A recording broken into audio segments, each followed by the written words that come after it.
그래서 저는 이제 60대 이런 분들에게 당신들의 은퇴 자산에서 반드시 자녀 결혼 비용을 빼고 계산하라. 보통 보면 자기가 가지고 있는 돈을 다 자기 은퇴 자산이라고 생각을 하거든요. 사람들은 뭔가 자기를 부풀리고 싶어요. 그렇기 때문에 이걸 쿨하게 안 뺍니다. 근데 이걸 쿨하게 빼버리면 은퇴 자산이 확 줄어들어 버려요. 그걸 가지고 생각을 해봐야 돼요. 내가 이걸 가지고 견딜 수 있을 것인가 없을 것인가. 김경록 박사님과 함께하는 아파트 경제 핫스팟 이제 3부로 넘어가 보도록 하겠습니다. 1부와 2부를 통해서 대한민국 은퇴의 현실, 국민연금 이야기까지 나눠봤는데 자, 이제 가장 여러분들께서 궁금하실 내용이죠. 실질적으로 그렇다면 은퇴 준비 어떻게 해야 되는지, 노후 대책 어떻게 세워야 되는지에 대해서 이야기해 보도록 하겠습니다. 박사님께서는 사실 아까 생애자산 관리라고 해주셨잖아요. 오랜 시간 또 은퇴자들을 위한 자문투자 컨설팅도 해주고 계시고 많은 분들이 좀 박사님을 찾아오실 텐데 그분들께 이거는 조금 꼭 조언해준다, 이 말을 꼭 해준다 이런 말씀, 조언 같은 거 혹시 갖고 계세요? 제가 이제 첫 번째 말씀드리는 게요. 아까 400클럽 이러다 보니까 60세 넘어서 일을 하면은 이게 내가 너무한 거 아닌가? 내가 일을 그만둬야 되는데 너무 오래 하는 것 아닌가? 이런 생각을 할 수 있는데 아까 글로벌하게 국제 기준으로 본다면은 우리나라는 그럼에도 불구하고 여전히 노동시장에 있는 기간이 짧습니다. 그래서 우리나라 기준으로 생각하지 말고 국제 기준으로 생각을 하라는 것이고요. 그래서 우리나라 사람들이 이제 은퇴 연옥 기간이라고 제가 말씀을 드리는데 연옥이라는 게 뭡니까? 천국에 못 가고 천국에 갈 동안에 영혼을 정화하는 기간입니다. 그래서 우리나라 사람들은 그냥 65세까지 일을 하면은 그냥 은퇴를 할 텐데요. 그 전에 55세 정도에 나오다 보니까 이게 이만 소득이 부족한 거죠. 그래서 은퇴를 했을 때 은퇴를 하지 못하고 한 10년 동안 더 일을 해야 이제 은퇴하는 기간입니다. 그래서 이런 기간을 비정상적이라고 생각지 말고 우리가 오히려 서구 사회는 한 40년 이상 일하고 우리는 한 30년, 35년 길어야 이 정도 사이 일하는 것들의 갭을 메우는 과정입니다. 거기다 성인 자녀 비용은 더 들어가게 되죠. 그러니까 그런 노동시장의 기간이 반드시 있다고 좀 생각을 난 비정상적으로 내가 왜 이래야 되는 것이 아니라 우리나라의 전반부 노동시장이 그렇게 형성되어 있기 때문에 부득하게 2부 리그죠. 2부 리그 노동시장이 그렇게 형성되니까 이 2부 리그 노동시장에서 내가 잘 서바이벌 하고 여기서 내가 좀 더 효과적으로 대응할 수 있는 방안, 이 방안을 꼭 마련해야 된다. 이게 이제 제가 좀 첫 번째 말씀드리는 부분이고요. 두 번째가 이제 성인 자녀 비용인데 저는 교육비에 대해서는 그거는 투자를 해야 된다고 봅니다. 그런데 그 결혼 비용 관련돼서요. 지금 보건사회연구원이 1인당 보통 2억 원 이렇게 이야기를 하는데 그래서 저는 이제 60대 이런 분들에게 당신들의 은퇴 자산에서 반드시 자녀 결혼 비용을 빼고 계산하라. 보통 보면 자기가 가지고 있는 돈을 다 자기 은퇴 자산이라고 생각을 하거든요. 사람들은 뭔가 자기를 부풀리고 싶어요. 그렇기 때문에 이걸 쿨하게 안 뺍니다. 그런데 이걸 쿨하게 빼버리면은 은퇴 자산이 확 줄어들어 버려요. 그걸 가지고 생각을 해봐야 돼요. 내가 이걸 가지고 견딜 수 있을 것인가 없을 것인가. 어제도 같은 동료하고 이야기를 했는데 결국은 이제 자녀 결혼 이런 쪽 이야기입니다. 결혼할 때 얼마를 보태줘야 되나 이런 집 아들이면은 아들인데 내가 이번에는 집을 해주는데 내가 딸을 나중에 결혼시킬 때 과연 이게 얼마가 될 것인가. 이런 부분. 아들 하는데 딸은 결혼할 때 보면은 상대방이 예를 들어 5대5로 하자 하면은 받아들일 텐데 딸은 그러면은 나는 손해보고 자기는 이제 아들인데 그 말을 못해서 지금 속을 앓고 있고 그대로 다 자기가 해줘야 되지 않나 이 걱정을 한다고 그러더라고요.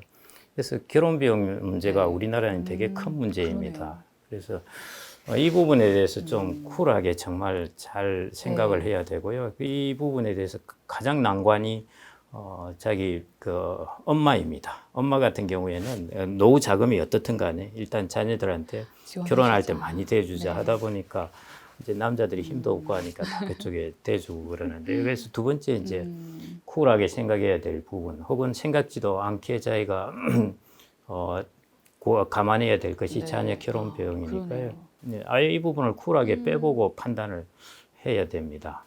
그게 이제 제가 두 번째로 말씀드린 것이고요. 첫 번째가 이제 10년간의 기간을 내가 이거는 어쩔 수 없이 거쳐야 되는 기간이니까요. 효율적으로 잘 네. 서바이벌 할 것인가, 그 다음에 자녀의 결혼 비용에 대한 것. 세 번째, 이제 우리나라 베이비 부모나 가장 많이 갖고 있는 것이 자기 은퇴 자산의 거의 70에서 80%. 네, 그 정도를 주택 자산을 갖고 네, 있습니다. 집이 재산의 전부인 분들도 예. 이제 저희 부모님처럼. 그래서 이 주택 네. 자산을 이제 아. 효율적으로 활용하는 네. 방안이 있습니다. 어. 예를 들어 주택연금도 있고, 아, 내가 주택을 줄여서 네. 하는 방안도 있고, 네네. 그다음에 이제 앞으로 지금 한 10월 달부터 아마 그렇게 시행될 텐데요. 주택연금의 가입 기준이 공시가 기준 9억에서 12억 원으로 올라가게 됩니다. 그러면은 내가 예를 들어 주택을 네. 두 채 가지고 있다. 야, 이거 큰일인데 내 주택 두 채로 어떻게 노후를 준비하지 하는데 주택 두 채를 합쳐서 12억 원이 되게 되면은 네. 자기가 살고 있는 주택은 주택연금에 가입할 수 있습니다. 그러면 자기가 살고 있는 주택은 네. 주택연금에 가입해서 연금을 받고 그다음에 또 다른 집 한 채는 임대를 줘서 월세를 받고 이렇게 네. 하면은 이제 소득을 맞출 수가 있거든요. 그러네요. 안 그러면은 좀 더 네. 이제 큰 집에 비싼 집이 있다고 그러면은 이걸 이제 조금 줄여서 예, 현금을 만들고 네. 그다음에 주택연금을 통해서 또 현금을 만들고 이렇게 하면 또 소득을 만들어낼 수 있습니다. 그래서 가지고 있는 주택을 어떻게 좀 효과적으로 활용할까 하는 부분을 우리나라에서는 꼭 고민해 봐야 됩니다. 왜냐하면 예, 자기 은퇴 자산의 거의 대부분이기 때문에요. 그래서 이 세 가지 부분, 제가 주택 자산 효과적으로 활용하는 부분, 성인 자녀의 결혼 비용에 대한 부분, 네. 예, 그 다음에 재취업하는 것, 10년 동안의 은퇴 연호 기간 여기에 정말 적극적으로 잘 대응해서 이 시장에서 조금 소득이 뚝뚝뚝 떨어지는 이런 과정이 아니라 소득이 좀 덜 떨어지고 그다음에 조금 덜 열악한 네. 공공치료 사업이라든지 이런 부분이 아니라 그런 쪽에 이제 직장을 일을 할 수 있는 그런 준비를 하는 것. 저는 이 세 가지 정도를 말씀드립니다. 아, 저도 은퇴를 빨리 하려고 그랬는데 그 생각을 바꿔야겠네요. 좀 65세 이상까지 열심히 일할 생각으로 바꿔야 될 것 같고 그 결혼 비용 같은 경우는 저도 결혼할 때 자꾸 남편이 부모님께 돈을 받자는 거예요. 지원을. 네. 그래서 제가 1,000만 원씩만 받자. 네. 부모님께 부담 드리지 말고 해서 1,000만 원씩 받아서 숟가락 2개 아유, 그리고 정말 시작했거든요. 대단하십니다. 받을 네. 수 있으면 받아도 됩니다. 네, 근데 그 남편이 바로 그 박사님 말씀을 네. 하셨는데 좀 후회가 되긴 하거든요, 네. 지금. 근데 어쨌든 이 자녀들도 조금 자기 능력으로 일을 해서 집도 사고 할 수 있는 그런 세상이 되면 아마 그 부분도 좀 해결되지 않을까 싶은데 조금 아쉬움이 있긴 하네요. 그러면 이건 또 저도 정말 궁금한 건데 제가 이제 은퇴 설계를 하고 싶어가지고 예. 최근에 잘 몰라요. 제가 또 이런 부분, 뭐 가입하고 이런 부분에 약해가지고 뭐 다들 국민연금 말고 하나씩 개인연금을 들고 있더라고요. 주위에 네, 보니까 네. 남편도 들고 있고, 근데 저는 이제 하면 늦은 것 같아갖고 한 달에 월급의 일정 부분을 아주 귀요미 돈을 이렇게 조금 그 생활비 통장에 모아놓고 있습니다. 저 네, 같은 경우는 네. 이제 그게 저의 은퇴 대비 방법인데요. 개인연금을 안 드시고요? 네, 안 들었습니다. 개인연금에 드시는 게 훨씬 나은데. 아, 그렇습니다. 아니, 당연히 그런가요? 낫죠. 아, 근데 뭔가 그냥 혼자 모아서 이자 받는 게 낫지 않나 이런 생각도 들고요. 아니요. 일단은 네. 이제 국가가 보조해 줄 수 있는 것은 받아야 되죠. 아. 그게 이제 개인연금은 네. 900만 원까지 IRP에서 네. 연 가입할 수 있는데요. 거기서 16.5나 13.3% 세액공제로 다시 돌려받잖아요. 네. 예, 공제. 연 그 정도 수준이니까 엄청나게 큰 거죠. 실질 수익률로 따지자면요. 그러니까 이것은 반드시 활용을 해야 되는데 네. IRP나 이제 연금저축을 가입했을 때 내가 불편한 점은 5년 이상 가입하거나 55세 이상 이렇게 돼야 됩니다. 그런데 이 정도는 뭐 견디셔도 충분히 가능하니까요. 네. 그래서 꼭 그 개인연금 그리고 이제 뭐가 유리하냐면은 만일 이자나 이자 상품이나 그다음에 배당 상품을 가입하시면요. 배당이나 이자에 대해서 과세율이 보통 보면은 그 15.4% 네네. 배당 소득세를 내잖아요. 그런데 IRP나 이런 데 가입하게 되면은 연금저축은요. 이자가 발생했을 때 안 내도 됩니다. 대신 내가 찾을 때만 내면 되니까요. 네. 과세 이연 효과가 있고 두 번째는 5.5% 과세입니다. 저율 과세예요. 그래서 그러네요. 배당이나 이자는 무조건 여기 넣어놓고 하는 게 좋습니다. 그래서 저는 IRP나 연금저축은 국가가 세제 혜택을 주면서 돈을 이렇게 서브시디 해주면서 이제 그걸 촉진하는 것이기 때문에요. 제가 이제 맞벌이 부부들은 맞벌이만 잘 지속하더라도 노후를 잘 준비할 수 있다고 그러는 게 자, 국민연금 곱하기 2 되죠. 네. 예, 그 다음에는 이제 사적연금을 하셔야 네. 돼요. 그래서 퇴직연금, 개인연금, 그 다음에 직장을 옮길 때마다 IRP로 들어가게 될 텐데요. 네. 그 찾지 말고 그 안에서 계속 뭐 굴리고. 예, 주식 투자하기 네. 싫으시면은 뭐 리츠를 하셔도 되고 요즘 리츠도 이제 투자 가능하게 되거든요. 네네네. 그런 쪽으로 하면은 세금 면에서 훨씬 유리합니다. 그래서 나중에 꾸준히 이제 모으시는 것. 그래서 네. 꼭 반드시 필수품은 예, 개인연금은 네. IRP는 하고 보셔야 됩니다. 이거는 그럼 필수고 예. 뭐 부동산이나 주식, 채권 같은 다른 뭐 투자 상품들 있잖아요. 그럼 저희가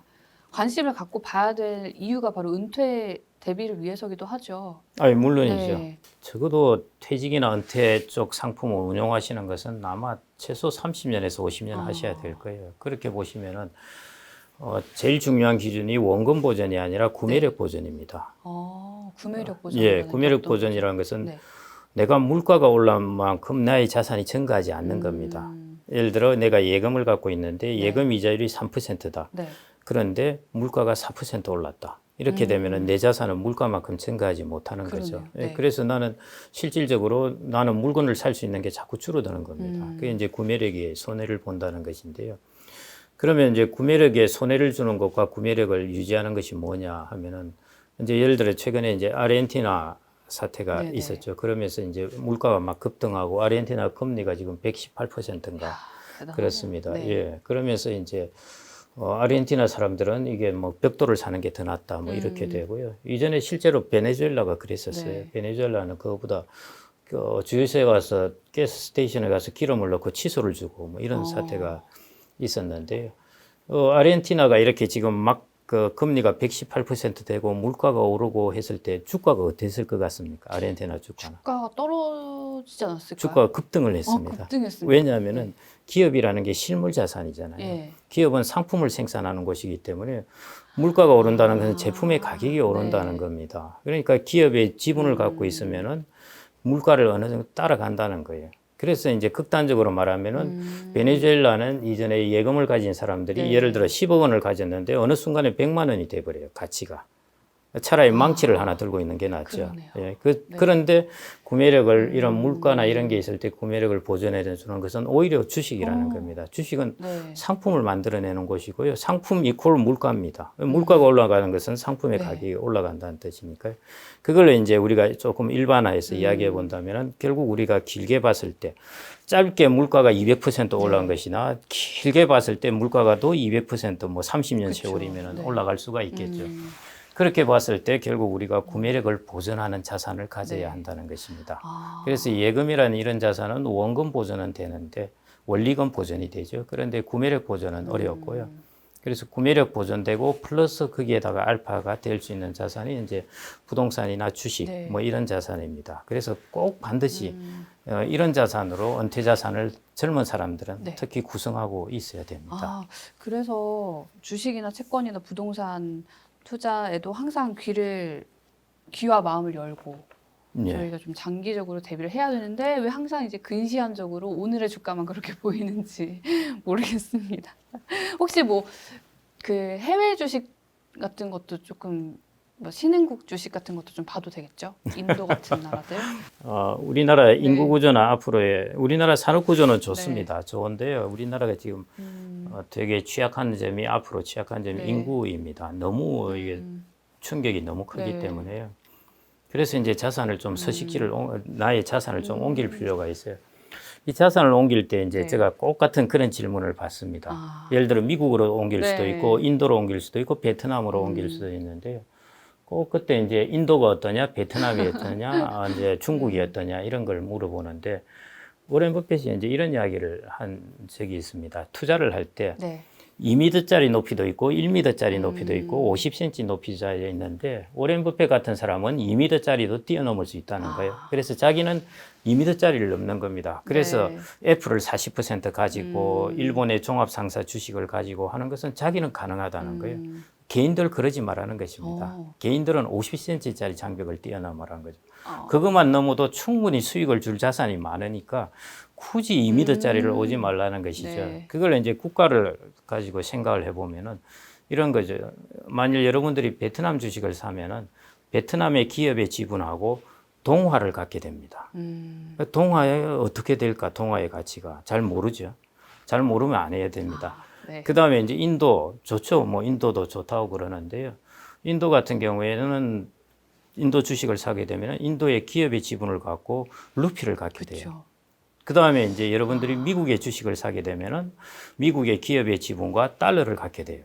자, 뭐가 가장 심플하고 괜찮아 보이냐는 것이죠. 사실 갑자기 미국 달러가 제일 그렇죠. 괜찮아 예, 보이는데. 그 투자는 상식적입니다. 사실은. 그래서 오렌 부핏이 말한 네. 50cm 높이의 예. 장벽이라는 것은 상식적인 높이거든요. 네. 이런 것들은 그렇게 복잡하게 생각하실 필요 없고요. 네. 그래서 저는 글로벌로 해외 자산을 산다면은 그냥 단기적으로는 네. 인도가 좋을 수도 있고 또 베트남 주식이 좋을 수도 있죠. 그런데 이렇게 길게 이렇게 쭉 네. 본다면은 통화도 아무려면 우리나라 통화보다 더 약한 나라의 통화를 갖고 그쵸. 있으면 좀 그러네요. 그렇잖아요. 네. 예, 좀 더 기축 통화고 우량한 통화를 갖고 그다음에 어느 나라의 기업이 훨씬 경쟁력이 있겠습니까? 미국에 있는 기업 경쟁력을 따라나갈 나라들은 거의 없습니다. 네. 그래서 우량한 자산을 연금 자산에는 갖는 게 좋은데요. 베트남 자산과 베트남 동화가 우량하겠습니까? 미국의 기업과 달러가 우량하겠습니까? 그러네요. 그래서 상식적으로 이렇게 네. 판단을 하시고 결정하는 것이 훨씬 네. 좋습니다. 막 은퇴해야 될 것 같아서 막 불안함이 들어가지고 막 네. 빨리 뭔가 수익을 늘리고 싶어서 신흥국에 타야겠다 이런 생각보다는 진짜 좀 장기적으로 안전한 데 투자를 해야 그때 이제 해외 됐죠? 비과세 주식 펀드라는 것이 출시됐지 않습니까? 예. 그때 제가 깜짝 놀랐던 것이 창구에 가서 네. 그때 베트남이 막 인기가 있을 아. 때였어요. 온통 5개 펀드를 네. 베트남 주식 펀드를 다 해주는 겁니다. 그래서 뭐 베트남 다 집어넣고 이러면 큰일 납니다. 그러고 나서 뭐 베트남 수익 얻은 것도 네. 없죠. 참 우문현답을 하여튼 해주셨습니다. 철저하게 네. 우량한 것 중심으로 네. 하셔야 됩니다. 경제적 준비는 정말 중요한데 이 건강이 중요하잖아요. 네. 이 건강해야 일도 하고 그런 거잖아요. 컨설팅을 받으러 오시는 분이나 이렇게 저희 뭐 은퇴 준비 어떻게 하나요? 이렇게 질문하시는 분들께 좀 마음가짐은 어떻게 가져라 조언을 해주신다면 어떻게 해주실 수 있을까요? 네, 첫 번째 이제 네. 건강 말씀을 하셔서 네. 제가 3분의 1이 이제 베이비 부모들이라고 네. 해서 말씀을 드리고 싶은 게요. 60대 남자를 기준으로 해보겠습니다. 네. 60대 남자가 75세 15년 음. 기간 동안에 10명 중에 한 몇 명이 사망을 할 것 같습니다. 아 슬픈데 한 5명 그건 너무 많고 많아요. 10명 중에 5명이 75세 이전에 사라져. 고령화사인 걸 네. 까먹었어요. 한 2명? 예, 정확하게 네, 2명입니다. 네. 그러면은 93세 이후까지 살 사람은 10명 중에 몇 명쯤 되겠습니까? 한 2명이요. 예. 역시 아. 시험을 이렇게 이제 찍기를 잘하실 것 같아요. 제가 딱 2명을 맞추려고 네. 그랬는데 예. 사람들의 노후의 삶은 사실은 엄청나게 불평등해요. 하늘이 준 불평등입니다. 60세 똑같이 네. 남자가 60세부터 삶을 시작을 했는데요. 노후의 삶을 시작했는데 그중에 2명은 15년 이내에 사망을 하고요. 네. 그중에 2명은 32년 이상 살아있다는 겁니다. 그래서 여러분들이 지금 60세 베이비 부모 가까운 분들이 있다면 50대부터 지금 건강에 어떻게 투자하느냐에 따라서 전반부 20%에 속할 수도 있고 후반부 20%에 속할 수도 있습니다. 그래서 네. 15년 이내에 삶을 끝낼 수도 있고 32년 이상 삶을 이어갈 수도 있습니다. 그래서 네. 가장 중요한 것은 아까 말씀하셨습니다만은 결국 건강에 대한 자기의 투자가 제일 중요한 부분이다. 이렇게 좀 말씀드리고 싶고요. 그다음에 이제 은퇴자들에 대한 이야기인데 일단은 이제 우리나라의 1인당 소득이 33,000달러 이 정도 되었습니다. 예를 들어 우리나라가 중국이나 뭐 이런 나라, 인도나 이런 나라들처럼 네. 소득이 10,000달러에서 그 고령화에 접어들었다면은 우리나라는 긴장을 많이 해야 돼요. 왜냐하면은 국가가 그 국민들을 받쳐줄 여력이 별로 없다는 것이거든요. 그런데 우리나라가 한 33,000달러, 예. 뭐 유럽 국가들이 한 40,000달러 되니까 뭐 큰 차이는 구매력 비중을 하면 큰 차이도 없거든요. 이 정도 수준의 우리나라가 국력을 가지고 고령사회에 접어들기 때문에 그래도 지탱할 국가가 어느 정도 해줄 여력을 가지고 있습니다. 그래서 지금 70대, 80대, 90대 분들이 많은 혜택을 얻는 이유는 우리나라 국가의 경제력이 이렇게 성장했기 때문입니다. 그래서 그런 부분에서 너무 그렇게 걱정을 하실 필요는 없고요.